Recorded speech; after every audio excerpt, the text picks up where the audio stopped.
Welcome back. চলে আসলাম আপনাদের মাঝে নতুন একটা ভিডিও নিয়ে। আজকে আমি দেখাবো কিভাবে স্যালমন ফিলে করতে। স্যালমনটা আমি পুরো স্ক্রিন আউট করে দেখাবো। এখানে স্যালমনটা ফার্স্টে আমি স্ক্রিন আউট করে এখানে রাখছি, পরে আমি দেখাচ্ছি যে কিভাবে স্যালমনটা ফিলে করতে হয়।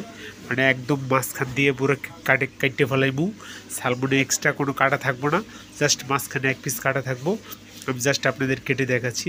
এখানে যে ফার্স্টে স্যালমনটা এভাবে স্ক্রিন আউট করতে হয়। স্যালমনের যে পিঠেদের একটা কাটা থাকে, লেজেদের কাটা থাকে, এই কাটাগুলো এক্সট্রা কাটাগুলো ফালাই দিতে হয়। ফালাই দেওয়ার পর স্যালমনটা যেহেতু ফ্রেশ স্যালমন একদম পুরা গায়ে লোদ লোদ ভরা থাকে, সম্পূর্ণটা ভালো মতো ওয়াশ করে পানি দিয়ে ধুইয়া তারপরে ফালাই দিতে হয়। ফালাই দেওয়ার পরে তারপরে ভালো মতো স্টিল ব্রাশ দিয়ে হোক, তারপরে এই যে স্ক্রিন আউট করে যে মেশিন আছে ওগুলা দিয়ে হোক, সুন্দর মতো ভালো মতো ওয়াশ করে যেন এক্সট্রা কোনো কাটা না থাকে, এক্সট্রা যেন কোনো আঁশটা না থাকে। তো এই জিনিসটি ইনশিওর করার পরে আমরা মাছটা মূলত কাটি। এই দেখেন মোটামুটি পরিষ্কার। আর এই যে দেখছেন যে উপরে এটা হচ্ছে একটা স্যালমনের ডিম। এই মাছটার ডিমগুলোই এগুলা প্রসেসিং করে আইছে এক্সট্রা।